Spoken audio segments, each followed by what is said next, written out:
سيدنا وحبيبنا وكريمنا وطبيبنا وشفيعنا وملجأنا ومأوانا محمدا عبده ورسوله بالهدى ودين الحق أرسله.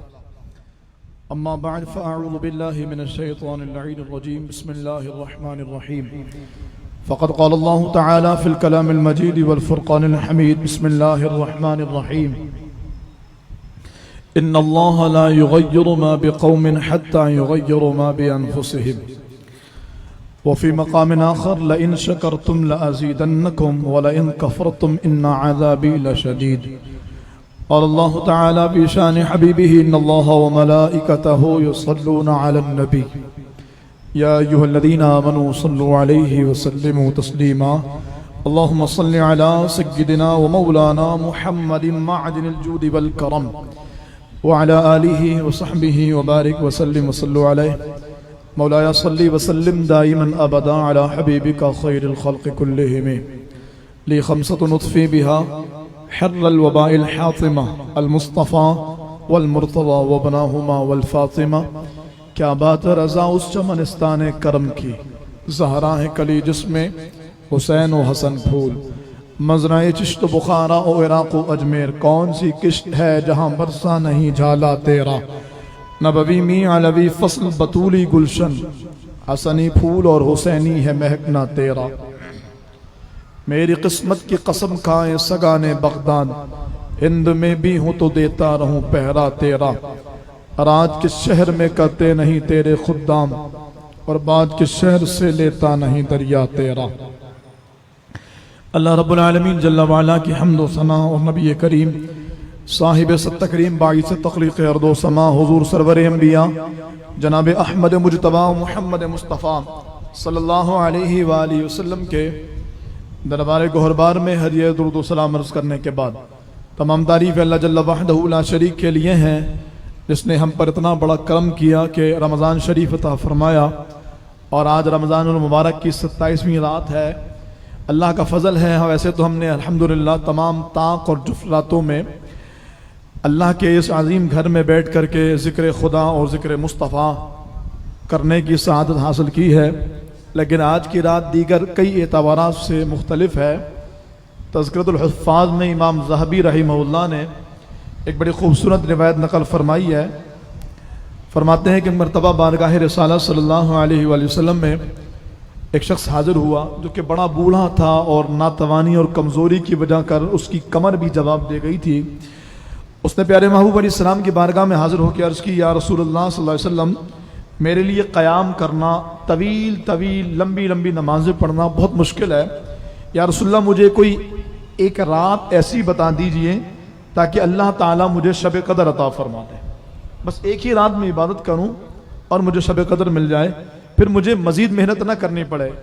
کہنے کا مقصد یہ ہے کہ انہوں نے یہ نہیں کہا کہ نمازوں میں تخفیف ہو جائے، انہوں نے یہ بھی نہیں کہا کہ کچھ دیگر فرائض و واجبات میں کمی ہو جائے. انہوں نے کہا یہ سب چیزیں تو یا رسول اللہ میں کرتا ہوں، لیکن وہ جو پوری شب قدر میں عبادت ہے نا، تو یا رسول اللہ وہ میرے لیے بڑی مشکل ہو جاتی ہے.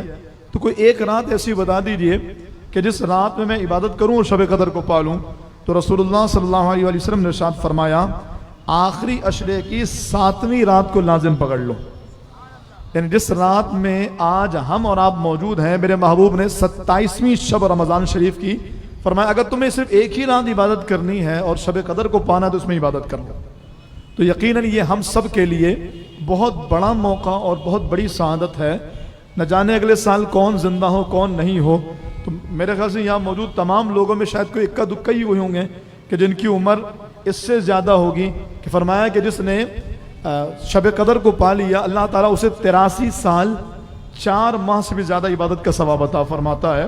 تو جو عمر ہے اس سے زیادہ نیکیاں ہیں اگر واقعی شب قدر مل گئی. اور اس سے بڑھ کر کے اور اللہ تعالیٰ کا فضل کیا ہوگا کہ مسجد میں بیٹھے ہیں، اگر خاموش بھی بیٹھے ہیں نا تو بھی شب قدر مل گئی، کیونکہ مسجد میں بیٹھے ہیں. لیکن مسجد میں بیٹھے ہوں، ذکر و درود جاری ہو، کانوں میں اللہ کے ذکر کی، محبوب خدا کے ذکر کی، سرکار کی ثناخوانی کی آوازیں آ رہی ہوں، اور اس کے ساتھ ساتھ پھر آگے ذکر دعا دیگر چیزوں کا اہتمام ہو، تو پھر یقیناً اللہ تعالیٰ نے آپ پر بڑا فضل فرمایا ہے کہ اربوں ارب مسلمانوں میں اللہ تعالیٰ نے آپ کو اس مبارک رات کے لیے منتخب فرمایا ہے. 27 رمضان المبارک کے حوالے سے اور بھی دیگر روایتیں ملتی ہیں.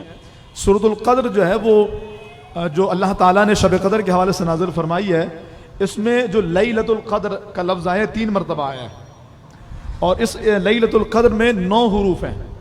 تو اگر آپ اس کو ضرب دیں گے نا 9 3 27 9 3 27، تو کہا یہ جو 3 مرتبہ آیا اور اس میں 9 حروف ہیں، اور اس کو ضرب دے کر کے اندازہ ہوتا ہے کہ ملٹیپلائی کرے تو پتہ لگتا ہے کہ 27 آ رہا ہے. تو کہا یہ بھی ایک غیبی اشارہ ہے کہ رمضان المبارک کی 27ویں شب قدر ہے. پھر فرمایا یہ جو شب قدر سورۃ القدر میں اللہ تعالیٰ نے جو کلمات رکھے ہیں، ان میں جو 27واں کلمہ ہے وہ ہے ہیا، یہ وہ رات ہے. تو فرمایا یہ 27واں کلمہ ہیا ہونے کا مطلب بھی اشارہ اس بات کی طرف ہے کہ شب قدر ماہ رمضان کی 27ویں شب میں. تو اتنی ساری برکات اللہ تعالیٰ کے فضل سے ہمیں اور آپ کو ملی ہیں. اللہ ہمیں اس کو نصیب فرمائے، اس کی برکتیں عطا فرمائے. ویسے مساجد میں ختم قرآن ہو گیا ہوگا، ہماری مساجد میں بھی ہو گیا ہے، میری خود اپنی مسجد میں جامع مصلی سنا تو وہاں بھی ہو گیا ہے. لیکن بخاری مسجد کا تفرد ہے کہ بخاری مسجد یہ چاہتی ہے کہ آخر دن تک مسجد آباد رہے، کیونکہ جب ختم قرآن ہو جاتا ہے تو ہمارے لوگ ختم قرآن کو ختم تراویح سمجھ لیتے ہیں اور پھر وہ آزاد ہو جاتے ہیں، نمازیں چھوڑ دیتے ہیں، تراویح چھوڑ دیتے ہیں. تو الحمدللہ ہمارے ہاں 29ویں شب کو یعنی بدھ اور جمعرات کے درمیانی رات جو ہے اس میں انشاءاللہ ختم قرآن ہوگا. تو آپ کوشش کیجئے گا کہ آپ اس موقع پر بھی اگر آپ کا ختم قرآن کہیں اور بھی ہوا ہے تو بھی آپ یہاں پر ختم قرآن میں شرکت فرمائیں کہ لاکھوں فرشتوں کا اجتماع صرف اس لیے ہوتا ہے ختم قرآن کے موقع پر کہ اللہ کے بندے جو دعا مانگیں گے اس بھی آمین کہیں گے. تو جو پریشانیاں ہیں، حاجتیں ہیں، سوشل میڈیا پر ہم دیکھتے ہیں لوگوں کے کمنٹس آ رہے ہوتے ہیں اپنا گھر چاہیے، بیماریاں ہیں، پریشانیاں ہیں، اولاد نہیں ہے، نافرمان ہے، بہت سارے مسائل ہیں. تو یقیناً یہ سارے مسائل کا حل اللہ کی رحمت ہے، اور جب رحمت والے فرشتے خود آمین کہنے کے لیے بھیجے جائیں تو اس کا مطلب یہ ہے کہ قبولیت کی سند مل رہی ہے. تو کوشش کیجیے کہ ختم قرآن کی اس محفل میں جو ہمارے یہاں ہوگی شرکت کریں. آج 27 رمضان المبارک، بہت ساری برکات ہیں، لیکن ایک ایسی برکت کہ جسے ہم نے فراموش کر دیا، ایک ایسا بہت اہم ترین ایشو کہہ لیجئے، معاملہ کہہ لیجئے، واقعہ کہہ لیجئے، یہ ہم نے بالکل فراموش کر دیا. اس لیے کہ ہم بھولنے کے عادی ہیں، ہم نے بڑے بڑے واقعات کو فراموش کر دیا. ہمیں قریب گزرے ہوئے حالات اور سانحات یاد نہیں، ہمیں 2020 میں ہونے والی وہ بارش یاد نہیں، ہمیں کووڈ کے دنوں میں وہ سنسنی خیز ماحول کے جب مساجد میں آنے پر پابندی تھی، ہمیں وہ یاد نہیں. ہم اور تھوڑا پیچھے جائیں تو ہمیں 16 دسمبر کو اے پی ایس میں ہونے والا وہ عظیم سانحہ کہ جب ہمارے ننھی کلیوں کو یوں مسل کر کے رکھ دیا گیا، ہم نے وہ بھلا دیا.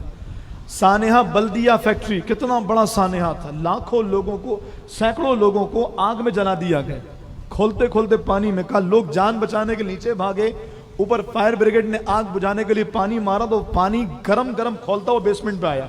لوگ بیسمنٹ میں موجود تھے اور انہوں نے لوگوں کی چمڑیوں کو اور گوشت کو ہڈیوں سے جدا کر دیا، لوگ مر گئے. ہم نے 2005 کا زلزلہ بھی بھلا دیا ہوگا، 100 200 1000 2000 نہیں، لاکھوں لوگ جس میں لقمہ اجل بن گئے. کتنی جلدی ہم ان واقعات کو بھلا دیتے ہیں، ہماری یادداشت اتنی کمزور ہے. ہمیں اپنے دیگر مواقع پر برتھ ڈے بھی یاد رہتی ہے، اینیورسری بھی یاد رہتی ہے، دیگر چیزیں.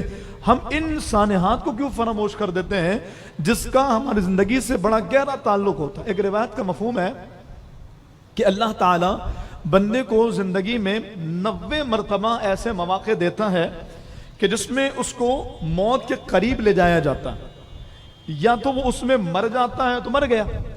جیسے اللہ فرماتا ہے کہ اللہ تعالیٰ بندے کو جب پیدا فرماتا ہے تو پھر اس کے بعد فرمایا هو الذی خلقکم من تراب ثم من نطفة ثم من علقہ ثم یخرجکم طفلا، پھر بچہ ہوتا ہے، ثم لتبلغوا اشدکم، پھر وہ جوان ہو جاتا ہے، ثم لتکونوا شیوخا، پھر وہ بڈھا ہو جاتا ہے. یا اس سے پہلے مر جاتا ہے یا بڈھا ہو جاتا ہے، بڑھاپے میں مر جاتا ہے.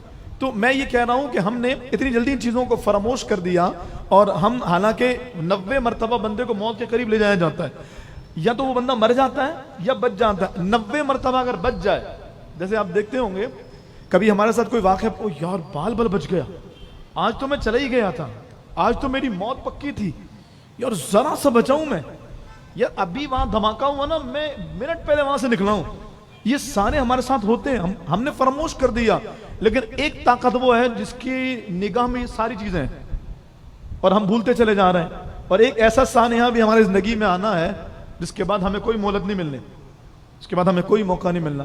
چلیے میں یہ کہہ رہا تھا کہ ہماری یادداشت کتنی کمزور ہے, ہم اس پر جا رہے تھے. 2006 کا عظیم سانحہ 8 اپریل, اگر کسی کو یاد ہو, 8 اپریل 2006 فیضان مدینہ میں ہونے والا سانحہ, جب میلاد مصطفیٰ میں ہماری بہنوں پر شب خون مارا گیا تھا. اسی سے چند دنوں کے بعد 11 اپریل کو نشتر پان کا سانحہ, ابھی 11 اپریل رمضان میں آیا, ہم نے تذکرہ کیا تھا الحمدللہ فجر کے بعد درس میں, وگرنہ عمومی طور پہ اگر ہم دیکھیں تو پورے یعنی جو ہمارا سوشل میڈیا کہہ لیجیے یا جو ہمارے لوگوں کو طبقہ یاد ہی نہیں ہے کسی کو. حالانکہ نشتر پان تو آپ سے قریب ہے نا, کیسی قیامت ٹوٹی تھی, 63 جنازے اٹھے تھے. میلاد مصطفیٰ منانے کا جذبہ کیا ہوتا ہے کھارا والوں سے بہتر کون جانتا ہے. لیکن اس میلاد مصطفیٰ پر جب شب خون مارا گیا, یعنی ہماری پوری کی پوری ہسٹری مٹانے کی کوشش کی گئی. کتنا بڑا سانحہ تھا, ہم نے فراموش کر دیا. آپ پیچھے جاتے جائیے, یوں سانحات ہماری زندگی کا حصہ بنے. 1971 16 دسمبر یاد ہے آپ کو, جب ہمیں توڑا گیا تھا, ہمیں 2 حصوں میں بانٹ دیا گیا, سقوط ڈھاکہ ہوا تھا, اور ہمارا ایک یوں کہہ لیجئے کہ بازو کاٹ کر کے الگ کر دیا گیا تھا مشرقی پاکستان. کتنا بڑا سانحہ تھا, ہم نے فراموش کر دیا. اسی طریقے سے آج رات ایک اہم واقعہ, میں سانحہ نہیں کہوں گا, وہ سانحہ نہیں تھا, وہ اللہ کا فضل تھا, لیکن اس فضل کے پس پردہ جو چیزیں تھیں وہ اتنے بڑے بڑے سانحات تھے جن کو لفظوں میں بیان کرنا ممکن نہیں ہے.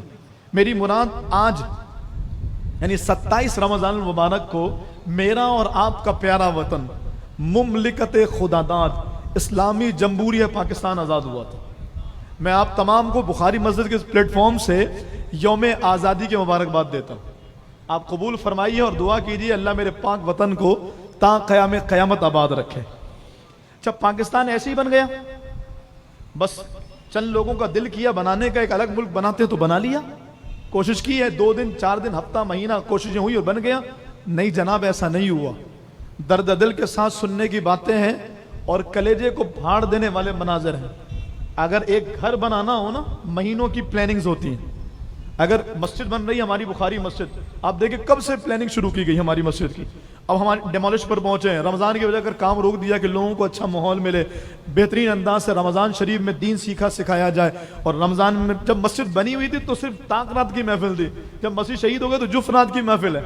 کون ایسے سوچتا ہے؟ ہمارے ہاں اگر مسجد تعمیر ہو رہی ہو نا, راستے سائڈوں میں رکاوٹ لگا دی, شیڈ لگا دیے اور بڑے بڑے بورڈ لکھ کر کے لگا دیے بھائی مسجد تعمیر ہو رہی حصہ ملائیے.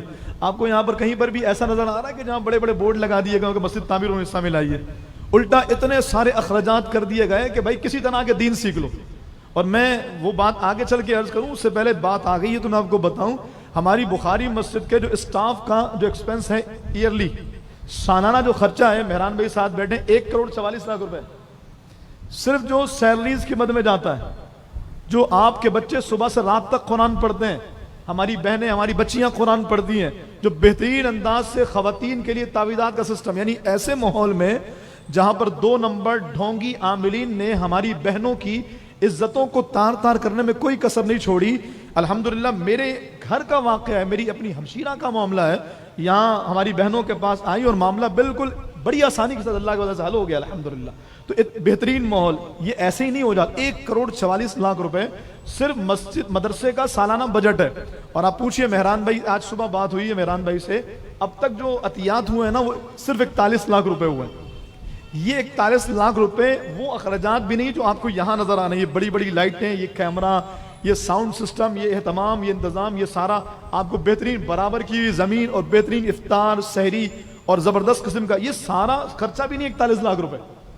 چاہے جائے کہ ہم سالانہ اخراجات نکالیں, پھر 41,00,000 روپے اس میں فطرہ بھی ہے, زکوٰۃ بھی ہے, مسجد کی تعمیرات کا معاملہ بھی. تعمیرات تو چھیڑی نہیں ہے ابھی ہم نے, ابھی تو تعمیرات کو ڈسکس ہی نہیں کیا. 1,44,00,000 روپے تو ہمیں وہ چاہیے جو ہمیں اپنے اساتذہ کی سیلریز دینی ہے. میں بالکل چندہ کرنے کے لیے نہیں آیا آپ کے سامنے, نہ میں یہ باتیں کر کے آپ کو کہہ رہا ہوں چندے دو. میں بتانا یہ چاہ رہا ہوں کہ درد دل آپ کے سامنے رکھ رہا ہوں. اتنے بڑے پیمانے پہ کون کام کر رہا ہوتا ہے؟ ہمارے ہاں تو رمضان شریف میں ہمارے کچھ جاننے والے ہیں, وہ کہتے ہیں ہر رمضان نا شعبان میں ہم کوئی کام چھیڑ دیتے ہیں تاکہ لوگوں کو وہ کام دکھا کر نہ چندہ لیا جائے. اور یہاں پر اتنا بڑا کام چھڑا ہوا ہے, میں کہوں کراچی نہیں, کراچی سے باہر بھی بخاری مسجد کے چرچے ہیں کہ بخاری مسجد تعمیر ہونے جا رہی ہے. لیکن کوئی آ جائے تو سر پکڑ کے بیٹھ جائے کہ بخاری مسجد تعمیر ہونے جا رہی ہے, کروڑوں 50-60 کروڑ روپے کے اخراجات ہے, اور اس کا اپنا اس مہینے کا رمضان کا خرچہ بھی نہیں ہوا. ہو سکتا ہے کوئی دل جلا کہے کہ کیا ضرورت تھی خرچہ کرنے کی؟ جب آپ کو تعمیر کرنی ہے تو پھر آپ کو یہ خرچہ کرنے کی کیا ضرورت؟ میں آپ سے کہوں تعمیر کرنے کے بعد ہم کیا کریں گے؟ یہی کام کریں گے. تو بھائی فکر تو یہ ہے نا کہ دین پھیلایا جائے. آقا کی امت پیاسی ہے, آقا کی امت طلبگار ہے. کوئی ایسا ماحول ہو, کوئی ایسا پلیٹ فارم ہو, کوئی ایسی جگہ ہو جہاں دین سکھا. یہ اتنے سارے لوگ کہاں سے آ گئے؟ سارے قرب و جوار کے تو نہیں ہیں, یہ سارے لوگ یہاں قریب سے اٹھ کر کے تو نہیں ہے. کیوں آ گئے سارے؟ پتہ ہے کہ یار اس مسجد کو فکر ہے اس بات کی کہ بخاری مسجد کا کام نہیں کر رہی ہے, مسجدوں کا کام کر رہی ہے کہ آئیے ہم آپ کو ایسا پلیٹ فارم دیتے ہیں. ختم قرآن 29ویں شب میں ہوگا, پھر 30 تاریخ کو 30ویں شب کو یعنی جمعرات اور جمعے کے درمیانی شب کو ہماری مسجد میں بچوں نے شمینہ پڑھایا, اس میں تقسیم ہو گئی, انعامات تقسیم ہوں گے, اسناد تقسیم ہوگی. پھر ہم جو شب جمعہ آ رہی ہے اس میں لیلۃ الجائزہ اگر چاند نظر آ گیا تو, ورنہ جمعے اور ہفتے کے درمیانی شب لیلۃ الجائزہ کریں گے. اس میں ایک بڑا پروگرام کرنے جا رہے ہیں. وہ کیا ہے؟ محفل میلاد مصطفیٰ. 21 اپریل کو میرے اور آپ کے آقا اللہ اکبر, جن کے لیے میرے امام نے کہا زمین و زماں تمہارے لیے, مکین و مکان تمہارے لیے, چنین و چنا تمہارے لیے, آقا بنے دو جہاں تمہارے لیے. دہن میں زباں جس کے ہے وہ بولے نہیں, دہن میں زباں اور بدن میں ہے جاں, ہم آئے یہاں اور اٹھے بھی وہاں. کہ اگر ایسا ہوگا نا کہ تم آؤ گے یہاں ان کے لیے تو پھر کیا ہوگا؟ صبا وہ چلے کہ باغ پھلے, وہ پھول کھلے کہ دن ہو بھلے, لوا کے تلے ثنا میں کھلے رضا کی زباں تمہارے لیے. تو انشاءاللہ ایک حضور کی ولادت 20ویں اعتبار سے منانا, اتنا سارا کام اور ایکسپینس دیکھے اتنا سارا اور اماؤنٹ دیکھے کیا ہے. تو میں اپنا درد آپ کے سامنے رکھوں گا کہ جو ہمارے بھائی اس حوالے سے آگے بڑھ سکتے ہیں وہ بالکل آگے بڑھیے. وگرنہ مجھے انتظامیہ نے نہیں کہا چندہ کرنے کے لیے, انہوں نے یہ بھی نہیں کہا جا کر کے کہنا کہ بھائی فنڈ دو, بالکل واللہ نہیں کہا مجھے. یہ میں خود حیران ہوں کہ میں الحمدللہ 2007 سے میں امامت کر رہا ہوں, مسجدوں کا کیا حال ہوتا ہے, وہ چیزیں دکھا کے چندہ لینا چاہتے ہیں اور یہاں پر چندہ نہیں آ رہا پھر بھی کام چل رہا ہے. اللہ تعالیٰ کا شکر ادا کیجیے, اللہ نے ایک ایسا ماحول عطا فرمایا. چلیے جناب میں تیزی کے ساتھ اپنے موضوع پر بڑھوں اور وقت میں اپنی گفتگو کو ختم کروں. ہم ساری چیزیں بھول گئے, 27 رمضان المبارک کو یوم آزادی بھی بھول گئے. اچھا صرف یوم آزادی نہیں ہے, یہ یوم قربانی ہے. یہ بہت بڑا سانحہ گزرا, قیامت گزری اس کے بعد پاکستان بنا ہے. ایسے کیسے بن گیا پاکستان؟ کوئی گھر بنانا چاہے, کوئی مسجد بنانا چاہے, کوئی بلڈنگ بنانا چاہے, کوئی عمارت بنانا چاہے, برسوں کی محنت ہوتی ہے.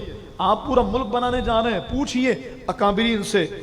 1897 میں, بلکہ میں اور تھوڑا پیچھے لے کر کے جاؤں آپ کو, تو 12ویں صدی کے مجدد شیخ احمد سرہندی مجدد الفسانی نے سب سے پہلے اکبری دھرم کے آگے 2 قومی نظریے کی بنیاد رکھی. پھر اسی 2 قومی نظریے کو تحریک آزادی میں علامہ فضل خیر آبادی نے آگے بڑھایا. تحریک آزادی کے عظیم مجاہد کو اسی رمضان کی 22 تاریخ کو شہید کیا گیا. ہمیں یاد ہی نہیں ہے, جن کے بارے میں مورخین نے یہ لکھا ہے کہ دراصل ان کی شہادت ہی پاکستان بننے کا سبب بنی. حالانکہ یہ تحریک آزادی کی جو جنگ تھی یہ 1857 میں تھی, 1857 میں جنگ ہوئی ہے, لیکن اور پاکستان کا آزاد ہوا اس کے 90 سال کے بعد. لیکن کہا جاتا ہے کہ یہ وہی پیش خیمہ تھا 1857 میں. ان کی کون تھے؟ علامہ سید محمد کفایت علی کافی. ابھی بھی نہیں پہنچے تو میں پہنچا دوں. کوئی گل باقی رہے گا نہ چمن رہ جائے گا, پر رسول اللہ کا دین حسن رہ جائے گا. یہ کلام انہی کا ہے. نام شاہانے جہاں مٹ جائیں گے لیکن یہاں حشر تک نام و نشانے. پنج تختہ دار پہ کلام لکھا ہے بھائی. سب فنا ہو جائیں گے کافی ولیکن حشر تک, کافی یہ آپ کا تخلص, سب فنا ہو جائیں گے کافی ولیکن حشر تک نام حضرت کا زبانوں پر سخن رہ جائے گا. کلام لکھنے سے پہلے جہاد کے خلاف, جہاد پر جو فتویٰ دیا تھا انگریزوں کے خلاف, اس سے صرف دستبرداری کا اعلان کرنے کہا گیا تھا, اور نہ کرنے کی پاداش میں بدر کی کوئی ایک ہڈی بھی نہیں تھی جو سلامت چھوڑی گئی ہو. کوئی لفاظ ہی نہیں ہے, پڑھیے گا خود سے آپ سید صاحب کو. اور پھر آخر میں ان کے بدن پہ گرم گرم استری پھیری گئی تھی. اس کے باوجود کمال یہ ہے کہ نہ پیچھے ہٹا, نہ دبا, نہ جھکا, نہ بکا, تختہ دار پر بھی نبی کے ناز سناتے ہوئے چلا گیا. علامہ محمد کفایت علی کافی. تو یہ 2 قومی نظریہ علامہ فضل خیر آبادی نے اس کی بنیاد رکھی. آگے آئیے, 1897 میں میرے اور آپ کے مرشد وہ نہ ہوتا تو شاید ایمان نہ ہوتا. میرے آقا اعلی حضرت امام اہل سنت، مجدد دین و ملت، پروانہ شمع رسالت، حامی سنت، ماہی بدعت، مولانا شاہ امام احمد رضا خان رضی اللہ تعالیٰ عنہ نے رحمت اللہ تعالیٰ علیہ نے اس پاکستان کی بنیاد رکھی، یعنی دو قومی نظریے کی بنیاد رکھی جو آگے چل کر کے پاکستان کی وجہ بنی۔ ہندوؤں سے ہم نے آزادی کیوں حاصل کی؟ ہندوستان 15 اگست کو آزاد ہوا، ہم 14 اگست کو آزاد ہوئے، کیوں؟ کہ دو قومی نظریہ تھا کہ ہندو مسلم دو الگ قومیں ہیں، یہ ایک ساتھ نہیں رہ سکتی۔ اس فکر کو جس نے پروان چڑھایا وہ امام احمد رضا خان ہے۔ آگے آئیے تو پاکستان جب بننے کے قریب آیا، جدوجہد بڑی، محنتیں بڑی، کاوشیں بڑی، قیامت خیز لمحات تھے، اللہ اکبر، بچے بچے کو دھن سوار تھی، بٹ کے رہے گا ہندوستان، بن کے رہے گا پاکستان۔ کسی لکھنے والے نے لکھا، بلکہ اشتیاق حسین قریشی لکھتے ہیں کہ ایک مرتبہ ایک بچہ یہی نعرہ لگاتے ہوئے بٹ کے رہے گا ہندوستان، بن کے رہے گا پاکستان، یہ نعرہ لگاتے ہوئے گزر رہا تھا، ٹھوکر لگی اور گر گیا اور پیر سے خون نکلنے لگا تو رونے لگا پکڑ کر کے۔ ایک بنیا وہیں سے گزر رہا تھا ہندو، وہ کہنے لگا یہ پاکستان بنائیں گے، یہ تھوڑا سا خون نکلا ہے تو ان کو تکلیف ہو رہی ہے، رو رہے ہو تم، اور تم کہہ رہے ہو پاکستان بنانے میں خون کی ندیاں بہیں گی، ایسے نہیں بننے دینے والے ہم پاکستان۔ تو اس بچے نے آنسوؤں کو صاف کرتے ہوئے کہا تو کیا سمجھ رہا ہے، تکلیف سے رو رہا ہوں میں تو رو اس لیے رہا ہوں کہ اس خون کو بہنا پاکستان کی طرح یہاں کیوں بہ گیا ہے۔ وہ جذبات تھے، یہ کوئی لفاظی نہیں۔ اللہ کرے میرا درد دل آپ کے سامنے رہے، اللہ کرے ہم سمجھے کہ پاکستان کیسے بنا ہے، اللہ کرے ہم اس بات کو سمجھے کہ پاکستان جو آج چاروں ہاتھ پیر سے لوٹا جا رہا ہے، جس پاکستان کو حکمرانوں کو تو چھوڑ دیجئے، ہم نواز شریف صاحب کی بات کریں، ہم زرداری صاحب کی بات کریں، ہم بلاول بھٹو صاحب کی بات کریں، ہم عمران خان صاحب کی بات کریں، کسی اور تحریک کی بات کریں، ان کا جو کام ہے وہ اپنے رب کی بارگاہ میں یقیناً جواب دیں گے۔ ہم عواموں کا کیا حال ہے؟ ہر ایک اپنے جگہ پر پاکستان کو لوٹنے پہ لگا ہوا ہے۔ کرپشن کس کے اندر نہیں ہے؟ کوئی کہیں پر کرپشن کر رہا ہے، کوئی کہیں پر کرپشن کر رہا ہے، کوئی کہیں لوٹ مار کر رہا ہے۔ جو نہیں کر رہا اس کو موقع نہیں مل رہا، جس کو موقع مل رہا وہ ہاتھ صاف کر رہا ہے۔ تو پھر ایسے پاکستان بنایا تھا، شہداء کی روحیں تڑپ رہی ہیں، خدا کی قسم ہم نے اس لیے تمہیں پاکستان دیا تھا، ہمیں اس لیے پاکستان، مجھے وہ واقعہ نہیں بھولتا، اللہ اکبر۔ ایک شخص نے یہ واقعہ جن کو بیان کیا نا، ایک واسطے سے یہ خبر مجھ تک پہنچی، انہوں نے اس کو بیان کیا، انہوں نے مجھ سے بیان کیا کہ جب ہم سکھوں کے حملے میں ہمارے گھر پہ حملہ ہوا، ہم بھاگے سب، اور بھاگ کر ہم نے بڑے بڑے کھیتوں کے اندر پناہ لی، ہم وہاں چھپ گئے۔ کہتے ہیں کہ ایک خاتون بھی چھپی جس کی گود میں دودھ پیتا بچہ تھا، کئی دن کی بھوکی تھی وہ عورت، اس کو کھانے کو نہیں ملا تو اس کے سینے میں دودھ بھی نہیں تھا، وہ بچے کو بار بار دودھ تو پلانا چاہتی لیکن دودھ بچہ آ ہی نہیں رہا، تو بچہ رو رہا تھا، چیخ رہا تھا۔ کہہ رہے سکھ وہاں خونخوار درندے کی طرح ہماری بو سونگتے پھر رہے تھے کہ کہیں کوئی مسلمان نظر آئے تو مار دیا جائے۔ کہتے ہیں وہ ہماری کھیت کے قریب آنے والے تھے، جیسے ہی وہ بچہ روتا سارے قافلے والے اس عورت کی طرف دیکھتے، جیسے ہی بچہ روتا سارے اس کو شکوے بھرے انداز میں دیکھتے، وہ سب کا منہ دیکھتی، بچے کا منہ دیکھتی، اس کو سینے سے لگاتی، اس کے بعد دوبارہ اس کو چپ کرا، بچہ چپ نہیں ہو رہا تھا۔ وہ کہتے ہیں میں نے اپنی آنکھوں سے دیکھا کہ اس عورت نے اپنے ہاتھوں سے بچے کا گلا دبا دیا، مار دیا، اس لیے مارا کہ یہ زندہ رہے، یہ بچے گا تو یہ ہم سب کو مروا دے گا۔ اور ہم نے پاکستان جانا ہے، ہم نے آزاد ملک حاصل کیا، ہم ایک ایسا وطن حاصل کر چکے ہیں جہاں اللہ اس کے رسول صلی اللہ علیہ وآلہ وسلم کی دین کی پاسداری ہوگی، جہاں احکامات شرعیہ کا لحاظ ہوگا، جہاں احکامات اسلام کی پاسداری ہوگی۔ آج ہم نے کیا حال کر دیا اس پاکستان۔ جب وہ آخری ٹرین آپ کے بارڈر کو کراس کر کے اندر آئی، بارڈر پہ استقبال ہو رہا تھا کہ مسلمان ہجرت کر کے آ گئے، آخری ٹرین آئی ہے، لیکن عجیب بات ہے ٹرین اسٹیشن پہ آ چکی ہے، دروازہ نہیں کھل رہا، لوگ بھاگ کر کے جب ٹرین کی گیٹ کی طرف گئے تو دروازوں سے خون بہ رہا تھا، پوری بھری ہوئی ٹرین کے اندر کوئی ایک بھی ایسا نہیں تھا جو زندہ بچا۔ کہاں ہیں آپ؟ کس کا خام خیالی میں ہم نے اتنی بڑی قربانیوں کو فراموش کر دیا، ہم نے اپنے بزرگوں کے اتنے احسانات کو فراموش کر دیا۔ کیا ضرورت پڑی تھی بھائی پاکستان بنانے کی؟ اگر یوں ہی لوٹنا تھا، اگر یوں ہی کرپشن کرنی تھی، اگر یوں ہی دو نمبری کرنی تھی، اگر یوں ہی حقوق اللہ، حقوق رسول کو اور حقوق العباد کو پامال کرنا تھا، تو مجھے بتائیے کیا ضرورت تھی پاکستان بنانے کی؟ ہم نے کیوں بنایا پاکستان؟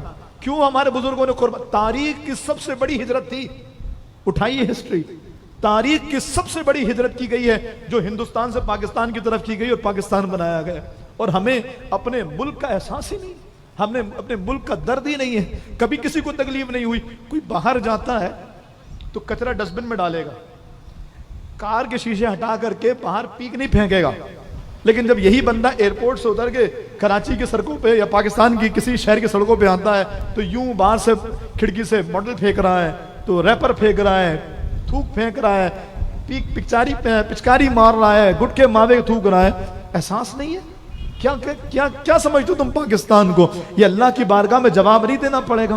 وہ شہداء جب گربان سے پکڑ کے پوچھیں گے اس لیے بنایا تھا پاکستان، اس وجہ کر دیا تھا پاکستان ہم نے، اس محنت کی وجہ کر، اس محنت کا تم نے یہ صلہ دیا ہے کہ آج ہمیں اس عظیم موقع پر 27 رمضان المبارک پاکستان آزاد ہوا ہے، ہم نے اس کو دیکھا تک نہیں، ہمیں یہ دن یاد ہی نہیں ہے.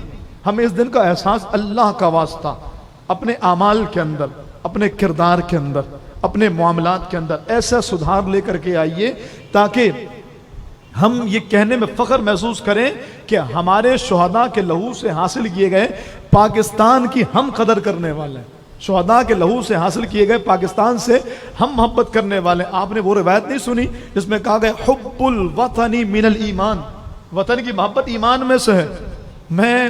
میرا کلیجہ پھٹ جاتا ہے یقین کیجئے، اور میرے جذبات جواب دے جاتے ہیں جب میں کسی بندے کو بولتا ہوں، جب میں کسی بندے کو سنتا ہوں کہ وہ یہ کہتا ہے یار کیا دیا ہے پاکستان نے، کیا ملا پاکستان سے، یہ تباہ ہو جانا چاہیے، اس کو ختم ہو جانا چاہیے، اس کو برباد ہونا چاہیے. اللہ العیاذ باللہ.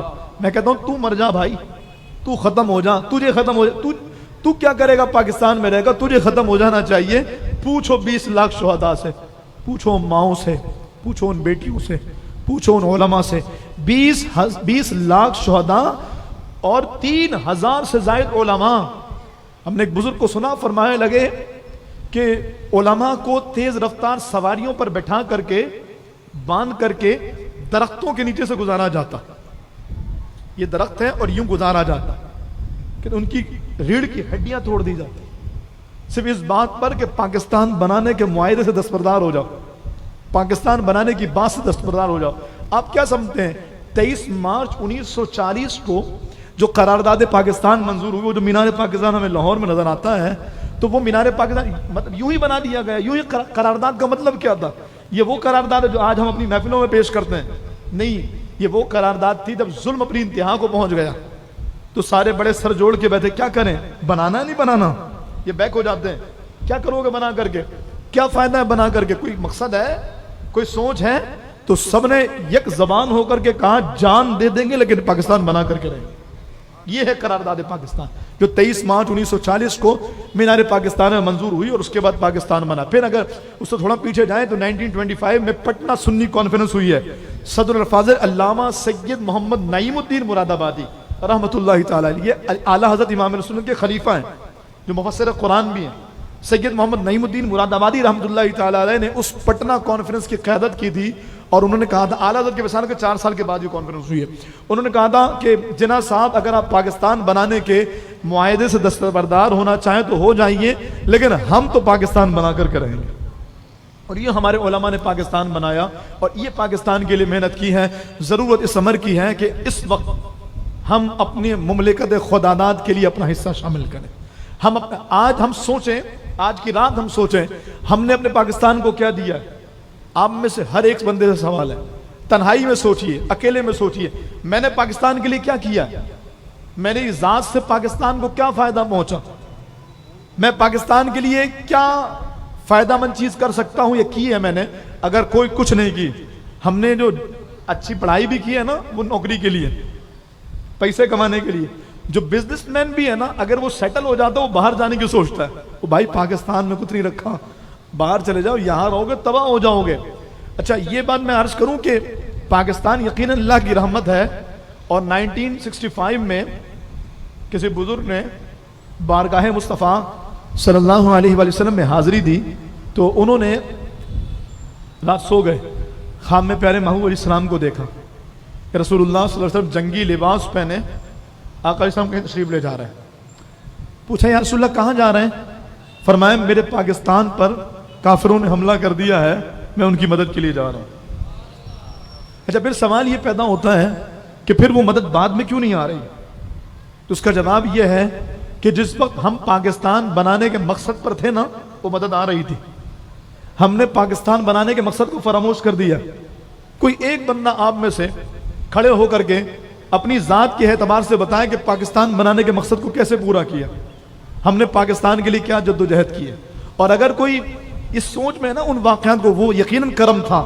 وہ ایم عالم کا 1 منٹ کے اندر 5 جہاز کو تباہ کرنا یقیناً اللہ کا فضل تھا. اور ایم عالم خود بتاتے ہیں، ایم عالم محمد محمود عالم جن کا پورا نام ہے، وہ خود بتاتے ہیں کہتے کیسے آپ نے 5 جہاز مار دیے. کب مجھے نہیں پتا، میں نے فلائی کیا ہے تو بس مجھے لگا کہ کسی غیبی طاقت نے میرے سامنے وہ جہاز لا کے رکھ دیے اور میں نے ان پر حملہ کر دیا. تو یقیناً پاکستان کے لیے ایسی انہونیاں بہت ساری ہیں، لیکن میں آپ کو پوری ذمہ داری سے عرض کروں، یہ جو آج ہمارا مائنڈ سیٹ بنا دیا گیا نا کہ بھائی پاکستان قیامت تک رہنا ہے، اللہ کرے قیامت تک رہے. بولیے آمین. اس مبارک گھڑیوں میں دعا مانگیے، اللہ کرے میرا پاکستان قیامت تک رہے. اللہ کرے کوئی پاکستان کا بال بھی کبھی نہ کر سکے. اللہ کرے پاکستان دنیا کی جتنے ممالک ہیں ان سب میں سب سے آگے رہے، ترقی یافتہ ملک. ہم دل سے یہ چاہتے ہیں، ہم دل سے پاکستان کے لیے دعا کرتے ہیں، ہم پاکستان سے دل سے محبت کرتے ہیں، کیونکہ روایت میں فرمایا گیا حب الوطنی من الایمان، وطن سے محبت یہ ایمان ہے. تو جس کے دل میں ایمان ہوگا وہ ملک کی محبت رکھے گا، وہ پاکستان سے پیار کرے گا. اور یہ تو پھر وہ ملک ہے جو ریاست مدینہ کے بعد پہلی ریاست ہے جس کا قیام اللہ رسول کے نام پر ہوا ہے. یہ لبرلزم کے نام پر نہیں بنا، یہ لادینیت کے نام پر نہیں بنا. یہ جو آج سیکولر آ گئے ہیں، آزاد خیال آ گئے ہیں اور پاکستان کو اپنے باپ کی جاگیر سمجھتے ہیں، پاکستان اس لیے نہیں بنا. پاکستان اللہ رسول کے نام پر بنا ہے. وہ جو نعرہ ہے وہ آج کا نہیں، وہ اسی وقت کا ہے جب پاکستان بنا تھا. پاکستان کا مقصد کیا؟ لا الہ الا اللہ. قانون ریاست کیا ہوگا؟ محمد الرسول اللہ. یہ پاکستان کا نعرہ. پاکستان بنانے کا مقصد یہ تھا. کہ میں یہ کہہ رہا ہوں کہ میں دعا کرتا ہوں اپنے ملک پاکستان کے لیے، مملکت خداداد کے لیے، اسلامی جمہوریہ پاکستان کے لیے. اللہ میرے پاک وطن کو قیامت تک سرخرو فرمائے. قیامت بولیے، سارے بولیے، کوئی خاموش نہیں رہنا. یہ ملک کے ساتھ زیادتی ہوگی. جس ملک نے اتنا کچھ دیا، جس ملک میں آ کر کے تو ہم مسلمان ہوئے نا، یعنی ہم مسلمان ہوئے اس وجہ کر کے ہم یہاں پیدا ہوئے. ہندوؤں کا ماحول ہوتا، اللہ نے اگر ایسے بھی بچے دیکھیں، مجھے وہ واقعہ یاد آ رہا ہے، شاید میں پہلے بھی سنا چکا ہوں، آ گئی ہے بات تو میں عرض کروں. ایک فوجی کا بیان ہے، وہ کہتا ہے ایک مرتبہ میں نے غلطی سے بارڈر کراس کر گیا اور میں کشمیر چلا گیا، مقبوضہ کشمیر. کہتے ہیں وہاں مجھے وہاں کے مقامی لوگوں نے پکڑ لیا اور پکڑ کر کے انہوں نے سمجھا کہ یہ کوئی دہشت گرد ہے، یہ کوئی اسمگلر ہے. انہوں نے مجھے ایک کمرے میں بند کر دیا کہ صبح آرمی کے حوالے کریں گے. وہ کہتا ہے فوجی کہ میں اپنے کمرے میں موجود تھا، اندھیرا تھا، کہ اچانک سے کھڑکی کھلی اور کھڑکی سے کسی خاتون نے کھانا بڑھایا. نے کہا یہ کھانا کھا لے. مجھے بھوک لگی تھی، میں نے کھانا کھا لیا. لیکن اس کے بعد وہ خاتون مجھے بڑے ہی غصے بھرے انداز سے دیکھ رہی ہے. جب آئے غصے سے گھورے، پھر غصے سے گھورے. میں نے کہا ایک طرف تو محبت دکھائی، کھانے کو دیا، پھر غصے سے گھور رہی ہیں. وہ سکھ کا گھر تھا. میں نے اس خاتون سے ہمت کر کے پوچھا کہ اے خاتون مسئلہ کیا ہے؟ بوڑھی عورت تھی. میں نے کہا مائی مسئلہ کیا ہے، کیوں گھور رہی غصے سے؟ تو اس نے کہا کہ پاکستان اس لیے بنا کے دیا تھا کہ تم لوگ پاکستان میں دہشت گردی کرو، پاکستان میں اسمگلنگ کرو. کہا میں سٹ پٹا گیا کہ یہ عورت جو سکھ ہے یہ مجھے کہہ رہی پاکستان اس لیے بنا کے دیا تھا، یہ تو خود کشمیر میں قبضہ کر کے بیٹھے ہیں، انہوں نے پاکستان کیسے دے دیا؟ تو میں نے ہنس کر کے کہا تم نے پاکستان کب دے دیا؟ ڈبڈبائی ہوئی آنکھوں سے اور روتی ہوئی آنکھ کے ساتھ اس خاتون نے کہا کہ جب پاکستان کے لیے ہجرت ہو رہی تھی تو سکھوں نے ہمارے گھر پہ حملہ کیا اور تمام جوان لڑکیوں کو قیدی بنا لیا. کہ ان جوان لڑکیوں میں ایک بد نصیب میں بھی تھی، میں قیدی بن گئی. اور آج میں اس سکھ کی جس نے مجھے قیدی بنایا تھا اس کے 5 بچوں کی ماں بنی ہوئی. میرے پاس کوئی چارہ نہیں تھا، نہ بھاگنے کا نہ کسی اور کا. کہ ہم نے پاکستان کے لیے اتنی محنت کی اور تم نے پاکستان کا یہ حال کر دیا. جب میں نے اس کو بولا کہ میں اسمگلر نہیں ہوں، میں ایک فوجی ہوں، تو اس عورت نے کپاتے ہاتھ کے ساتھ مجھے سلوٹ مارا اور کہا میرے ہم وطنوں کو جا کر یہ پیغام دینا کہ پاکستان تھالی میں رکھ کر نہیں ملا، پاکستان اللہ واسطے نہیں ملا، پاکستان مفتے میں نہیں ملا ہے، پاکستان بنانے کے لیے 50,000 عورتوں نے عزت داؤں پر لگا دی ہے، عورتوں کی عصمتیں پامال ہوئی ہیں۔ خود میرا اپنا جو ددیال تھا وہ سارے کا سارا، جب کافروں نے سکھوں نے حملہ کیا تو میری دادی تو سسرال آ گئی تھی، اس کے علاوہ جتنے خواتین تھی سب نے کنویں میں چھلانگ لگا کے اپنی عزت بچائی اور جان دے دی، سب قربان ہو گئے۔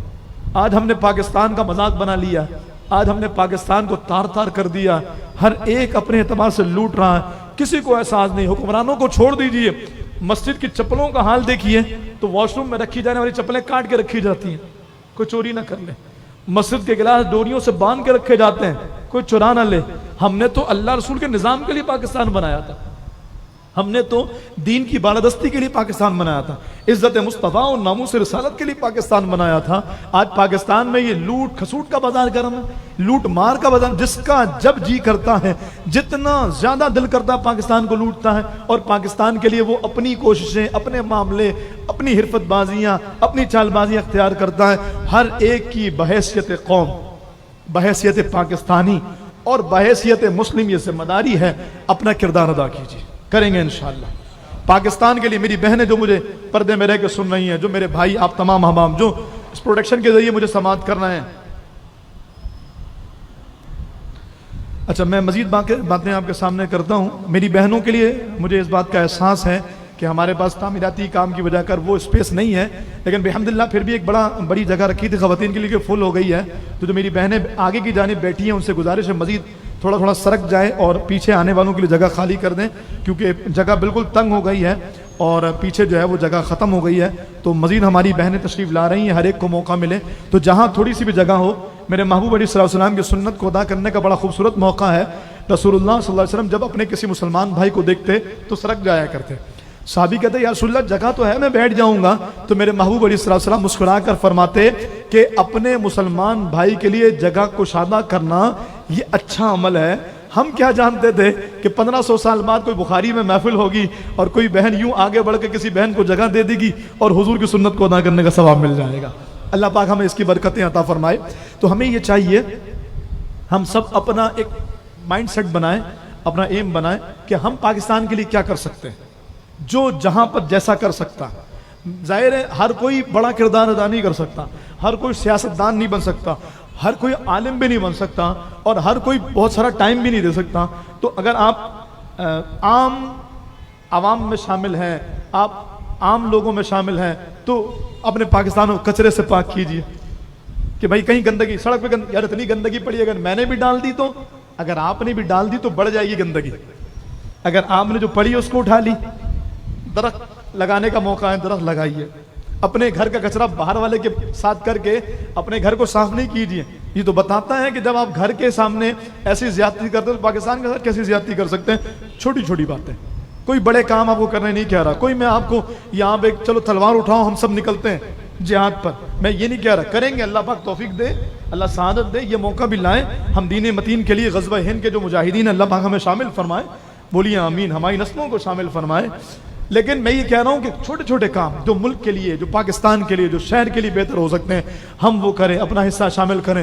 غربت بڑھ گئی ہے، مہنگائی اپنے عروج پر ہے، قسم پرسی کے حالات ہیں، لوگ بے روزگار ہیں، 4-6 مہینے ہو گئے لوگوں کو کا روزگار نہیں ہے، گھروں کے رینٹ چڑھے ہوئے ہیں، گھر میں کھانے کو نہیں ہے۔ میں نے اپنے بچے کو 5 سوٹ دلا دیے، میرا پڑوسی وہ ہے جس کے گھر میں بچے کے لیے ایک جوڑا بھی نہیں بنا، جس کے گھر میں کھانے کا سامان بھی نہیں ہے۔ الحمدللہ ہم بخاری مسجد سے، میں پھر عرض کروں، ہم تو تعمیراتی مراحل سے گزر رہے ہیں، ایک بڑا کام، بہت بڑا مقصد لے کے گھوم رہے ہیں۔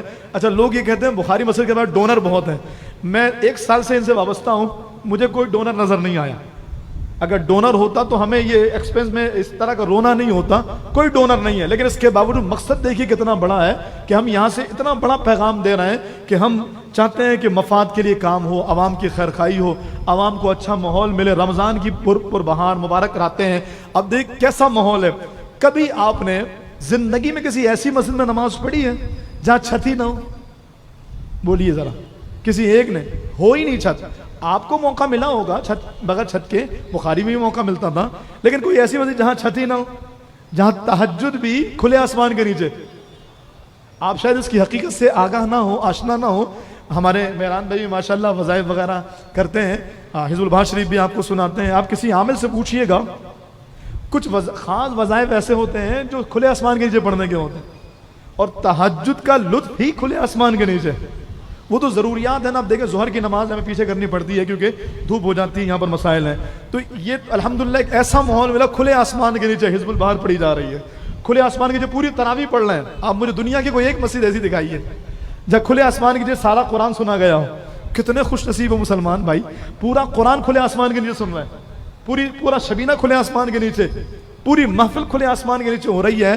لیکن یہ صرف اس بار کے لیے ہے، آگے 100 سال کے بعد پھر کوئی ایسا ماحول نظر آئے گا. اور میں سمجھتا ہوں کہ جو ہمارے بچے بھی ہیں نا، وہ شاذ ہو سکتا ہے کوئی زندہ رہے، ورنہ ہم سب صاحب مزار صاحب قبر بن چکے ہوں گے. اس لیے جو ہمیں موقع ملا، جس جگہ پر آپ ہیں اس جگہ پر جیسی محنت کر سکتے ویسی. میری بہنوں کے لیے بھی پیغام ہے، ہمارے بچوں کے لیے پیغام ہے، اپنے بچوں کی تربیت اس نہج پر کیجئے. ہم مستقبل میں پاکستان کو اچھا شہری دے سکیں. ہمارے ہاں جو بہنیں بچوں کو یا تو فیڈ ہی نہیں کراتی، اور اگر فیڈ بھی کراتی ہیں تو خود ڈرامہ دیکھ رہی ہیں بچوں کو فیڈ کرا رہی ہیں. فرمایا جاتا ہے جب ماں اپنے بچے کو فیڈ کراتی ہے اس وقت وہ جو چیز دیکھ رہی ہوتی ہے، پڑھ رہی ہوتی، کر رہی، اس کا اثر ہوتا ہے. نہیں یقین آتا، میں نے سنا ہے میمن غوث اعظم سے بڑی محبت کرتے ہیں. تو الحمدللہ تو غوث اعظم رضی اللہ عنہ سے محبت کا تقاضا یہ بھی تو ہے کہ ہم غوث اعظم کی سیرت سے سبق سیکھیں. غوث اعظم کی والدہ جب غوث پاک کو فیڈ کراتی تو قرآن پڑھا کرتی تھی. وہ جو مدرسے میں گئے تو قرآن پڑھا، 18 سے 12 سنا دیے. کیسے؟ کب میری ماں، جب میں ماں کے شکم میں تھا تب بھی، اور جب ماں مجھے فیڈ کراتی تھی تب بھی یہی سپارے پڑھا کرتی تھی، اور مجھے یہ سپارے یاد ہو گئے. تو چلیں ہمارا بچہ غوث اعظم نہیں، ویسے ہو سکتا ہے، وہ تو شہنشاہ ولایت ہے نا، لیکن ہمارا بچہ ولی ہو سکتا ہے. چلیں ولی بھی نہ ہو، کم از کم ہمارے بچے پہ قرآن کی تلاوت کا اثر تو ہوگا. کم از کم اللہ کی رحمت سے یہ تو یقین ہے کہ وہ اسنیچر نہیں بنے گا، وہ ڈکیت نہیں بنے گا، وہ لوگوں کی جیب کاٹنے والا، لوگوں کا حق دبانے والا، علاقے میں شہریوں کو پریشان کرنے والا، محلے والوں کو تنگ کرنے والا تو نہیں ہوگا. وہ ایک اچھا معزز شہری بنے گا، ایک اچھا مسلمان بنے گا، ایک دیندار انسان بنے گا، وہ جس کو دیکھ کے لوگ کہیں کہ یار جس کے امتی ایسے ہیں اس کے نبی کیسے ہوں گے. میں کہہ رہا ہوں تو بہت بڑی بات ہے. میں کہتا ہوں جو میمن غوث اعظم سے محبت کر، الحمدللہ ہم بھی محبت کرتے ہیں. آپ کی عقیدت زیادہ ہے، وہاں میرے بھائی نے ہاتھ اٹھایا، اللہ سلامت رکھے اور سرکار غوث پاک کی محبت پہ جنت میں داخل فرمائے اللہ پاک. لیکن میں یہ عرض کر رہا ہوں کہ جب غوث پاک رضی اللہ تعالیٰ سے محبت ہے تو میں اس تناظر میں یہ کہتا ہوں کہ لوگ ہمارے کردار کو، عمل کو، انداز کو، نیکیوں کو دیکھ کے کہیں یار جس کا مرید ایسا ہے اس کا پیر کیسا ہوگا. میں قادری ہوں، شکر ہے رب قدیر کا، دامن ہے میرے ہاتھ میں پیران پیر کا بحمد اللہ تعالی. تو پھر ایسا سنواریے، ایسا سدھاریے، ایسا نکھاریے. صرف رمضان میں نہیں، صرف رمضان میں نہیں، رمضان کے بعد. اصل عبادت کا آغاز تو رمضان کے بعد ہوگا. رمضان میں تو بھائی نمازی وہ بھی بن جاتا ہے جس نے پورے سال نماز نہیں پڑھی. تو اگر آپ نماز پڑھ لیں تو کمال کیا کر رہے ہیں. اصل عبادتوں کی قبولیت کا جو اندازہ اور اعتبار ہوتا ہے وہ پتہ ایسے لگے گا کہ رمضان کے بعد آپ کتنی نمازیں پڑھ رہے ہیں، رمضان کے بعد آپ قرآن کی تلاوت کیسے کر رہے ہیں، گناہوں سے بچ رہے ہیں، فلموں سے بچ رہے ہیں، ڈراموں سے بچ رہے ہیں، گالیوں سے بچ رہے ہیں. لوگ کہتے ہیں رمضان ہے بیٹا اس لیے چھوڑ رہا ہوں تجھے. رمضان جانے دے پھر دیکھ کیا کرتا. حالانکہ ہونا یہ چاہیے تھا رمضان آ گیا نا یار میں نے معاف کیا تمہیں، کیونکہ اب رمضان کے بعد تو میں نے گناہ کرنا ہی نہیں ہے نا. جو معتکف ہیں، جو رمضان میں 5-10 راتیں مسجد میں گزار رہے ہیں، یہ تو کمانڈو بن گئے ہیں، یہ تو گوریلا فورس بن گئی ہے. وہ جو اللہ کر کے گن لے کر کے جو نہیں، وہ گوریلا فورس جو اسپیشل ٹریننگ کے بعد آتی ہے.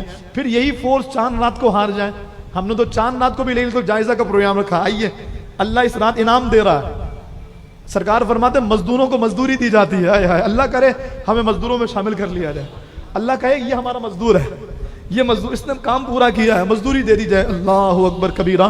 تو ہم نے تو اس رات بھی پروگرام رکھا. عید کے دن کا بھی اہتمام ہے، عید میں شیر خورما کا اہتمام بھی ہوگا. عید کی نماز ہماری مسجد میں انشاءاللہ ہمارا اول وقت میں ہوگی.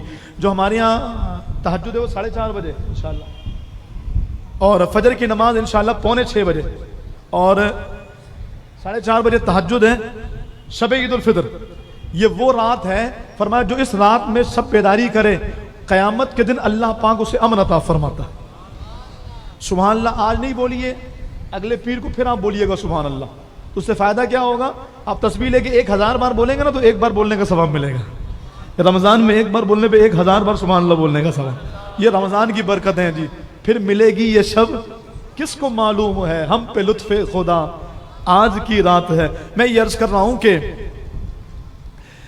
کوشش کیجئے کہ رمضان کے بعد بھی, عید کے دن نمازی کم ہو جاتے. کیوں کم ہو رہے بھائی؟ رمضان گئے, مسلمان مر گئے. نماز کی پابندی کریں گے انشاءاللہ. آج انشاءاللہ بھی ہمارے مہران بھائی اپنے خوبصورت اور دل نشین انداز میں ذکر کریں گے. یہ ایک ایسا ذکر ہے الحمدللہ, اللہ ان کو شاد اور آباد رکھے, ان کی آواز میں مزید برکتیں دے.